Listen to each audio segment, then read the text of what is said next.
አንቺ ኤርሜላ ውሸታም ማለት ነው። አንቺ ውሸታም ነሽ ለካ እንደዚህ። እኔ እኮ እውነት የምታወሪ መስሎኝ ነበር። አንቺ አሽቃባጭ።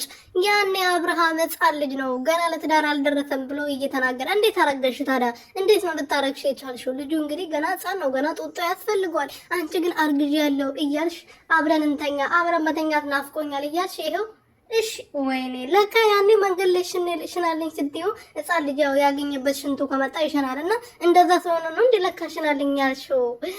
ወይኔ አሁን አንድ ነገሩ እየገባኝ ያለው። ሰላም ሰላም ቤተሰብ እንዴት ናችሁልኝ? እኔ በጣም ደህና ነኝ እግዚአብሔር ይመስገን። በያላችሁበት ሰላማችሁ ብዙ ትርፍርፍ ይበልልኝ።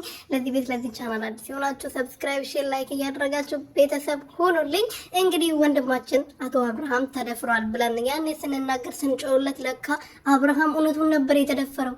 አብርሃም ለካ እውነት ነበረ ጥቃት የደረሰበት ወንድማችን። ወይኔ ወንድሜ፣ ወይኔ ወንድሜ ለካ ለትዳር ሳይደርስ እንደዚህ ከሴት ጋር ምንም ነገር እንደዛ ለመሆን ሳይደርስ ነው ለካ ተደፍሮ በግድ እንደዛ ያደረገው።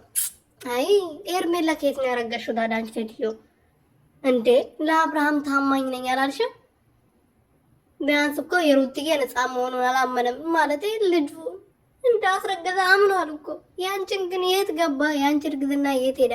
ወንድማችን እንደምታዩት ጡት ያስፈልገዋል ገና በጣም ሕፃን ልጅ ነውና ትናንትና አቶ አብርሃም እንግዲህ ምን አለ? እኔ በጣም ልጅ ነኝ ገና ሕፃን ነኝ፣ ትዳር ውስጥ መግባት አልፈልግም፣ መጀመሪያም ተሳትቼ ነው ብሏልና ሩትዬ ራሱ ማለት ነው ማርያምን እኔ ለትዳር አልደረስኩም ባለው ፓርት ላይ ማለት ነው ጉንብስ ብላ ነው የሳቀችው እሷ ራሱ አፍራ ማለት ነው በሱ ቦታ። ምክንያቱም ይሄ ምን ያህል ልጅ ልጥ እንደሆነ ንግግር አይችል፣ ምግብ አጎራረስ አይችል፣ አቋቋም አይችል። ምን ይመስላል? መነጽሩን አድርጎ ብቻ ተወጣጥሮ ይቆም እና ማለት ነው። ምን እላችሁ ፈልጌ ነው አቶ አብርሃም ይሄ ሁሉ ምክንያት የደረደረ ያለው ሌላ ታሪክ ይዞ ሊመጣ ነው። ታሪክ ተቀይሮ እንደገና ታሪክ ቀይሮ ሊመጣ ነው። ገባችሁ አይደለም? ሌላ ሴት ፈልጎ ነው በቃ እዚህ ጋር በቃው ሰለቸው። ሌላ ሴት ጋር ደግሞ መሄድ ፈለገ። ለዛ ነው ከኤርሜላም ከሩቲም እየራቀ ያለው።